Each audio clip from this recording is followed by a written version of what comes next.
তাবুতে সাকিনা বা arc of the covenant এমন এক সিন্দুক যা নিয়ে রয়েছে বহুত ঘটনা, বহুত ইতিহাস। এই এমন এক সিন্দুক যার পেছনে সিআইএ মিলিয়ন মিলিয়ন ডলার খরচ করেছে, যার পেছনে ইহুদিরা বছরের পর বছর ধরে সংগ্রাম করে যাচ্ছে। কি এই সিন্দুক, কি আছে এর মধ্যে? আমি তামিম আছি আপনাদের সাথে, চলুন আজকে বিস্তারিত জানা যাক।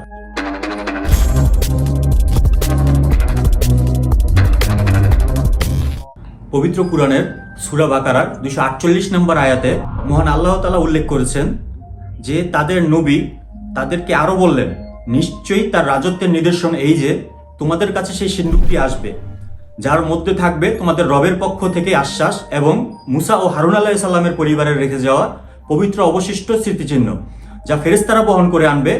নিশ্চয়ই এর মধ্যে তোমাদের জন্য একটি নিদর্শন রয়েছে যদি তোমরা মুমিন হও। এর মানে তাবুতে সাকিনা হলো মানবজাতির জন্য মহান আল্লাহ তাআলার পক্ষ থেকে একটি নিদর্শন বা একটি উপহার বা একটি ফেভার। ইসলামিক স্কলার্সদের মতে এই সিন্ধুকে সংরক্ষিত রয়েছে মুসা আলাইহিস সালামের লাঠি এবং তাওরাতের মূল ফলকসমূহ, হযরত মুসা আলাইহিস সালাম ও হযরত হারুন আলাইহিস সালামের পরিবারবর্গের রেখে যাওয়া পবিত্র স্মৃতিচিহ্ন।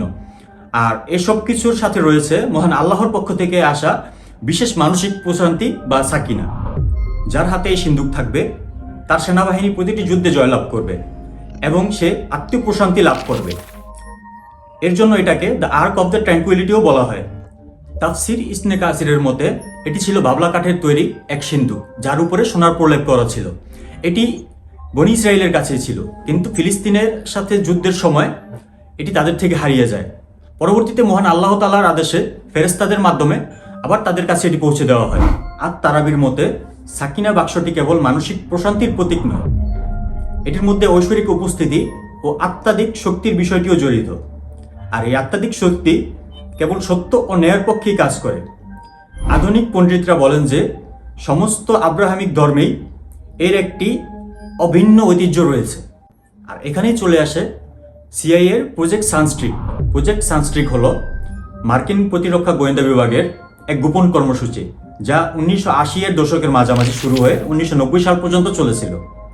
পরবর্তীতে এই কর্মসূচির সাথেও সিআইএ যুক্ত হয়। এটি ছিল অত্যন্ত কৌতূহলোদ্দীপক একটি প্রকল্প, কারণ এটি মূলত রিমোট ভিউইং। রিমোট ভিউইং হলো দূরবর্তী কোনো স্থান বা বস্তুকে মানসিক দৃষ্টিতে দেখার ক্ষমতা। এমনইভাবে পুরো পৃথিবী থেকে বিশেষ ক্ষমতা সম্পন্ন কিছু মানুষদের খুঁজে বের করা হয়েছিল যাতে তারা তাদের বিশেষ ক্ষমতা ব্যবহার করে তাবুতে সাকিনা বা আর্ক অব দ্য কভিনেন্ট খুঁজে বের করতে পারেন। এই গোপন অনুসন্ধানের একটি বিশেষ পর্ব বা সেশন ছিল সেশন নাম্বার 32। এটি ছিল একটি রিমোট ভিউইং সেশন যা 1988 সালের 5 ডিসেম্বর অনুষ্ঠিত হয়েছিল। এই সেশনে নিয়োজিত একজন রিমোট ভিউয়ার বা দূরদর্শনকারী ধ্যানের গভীরে এমন কিছু দেখেছিলেন যা সিআইএ এবং প্রজেক্ট সানস্ট্রিক এর কর্মকর্তাদের গভীরভাবে নাড়িয়ে দিয়েছিল। তিনি ঠিক কি খুঁজেছিলেন তা আত্মাধিক ভোরের কারণে প্রথমে জানতেন না, তবে তিনি এমন কিছু খুঁজেছিলেন যা বনি ইসরায়েলের সাথে সম্পর্কিত, এমন একটা পবিত্র বস্তু যা শতাব্দীর পর শতাব্দী ধরে হারিয়ে গেছে। সেই দূরদর্শনকারীর তৈরি প্রতিবেদন অনুযায়ী মধ্যপ্রাচ্যের কোনো এক জলাভূমি বা আর্দ্র এলাকায় এমন একটি বস্তু সংরক্ষিত রয়েছে যা দেখতে অনেকটা কফিনের মতন এবং যাতে নিখুঁত সোনার কাজ করা আছে। এর ভেতরে রয়েছে মূল্যবান পবিত্র সম্পদ এবং কিছু অদৃশ্য শক্তি বা সত্তা এটিকে পাহারা দিচ্ছে। আর এর আশেপাশে বসবাসকারী মানুষেরা নিজেদের মধ্যে আরবি ভাষায় কথা বলে। 1988 সালের 5 ডিসেম্বর সেই প্রতিবেদনের ভিত্তিতে মার্কিন যুক্তরাষ্ট্র বা গোপন সিআইএ সংস্থা কোনো পদক্ষেপ নিয়েছিল নাকি তা আজও ইতিহাস থেকে জানা যায় না। But as a Muslim we have to know that তাবুতে সাকিনার শেষ পরিণতি সম্পর্কে ইসলামিক স্কলার্সদের অত্যন্ত গুরুত্বপূর্ণ বর্ণনা রয়েছে। এই পবিত্র সিন্দুকটি বর্তমানে টাইবেরিয়ান হ্রদ বা সি অফ গ্যালিলি অথবা অ্যান্টার্কটিকার কোনো গোপন গুহার গভীরে সুরক্ষিত অবস্থায় রয়েছে।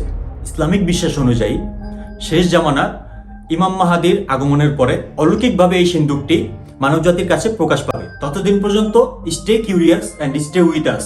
আসসালামু আলাইকুম।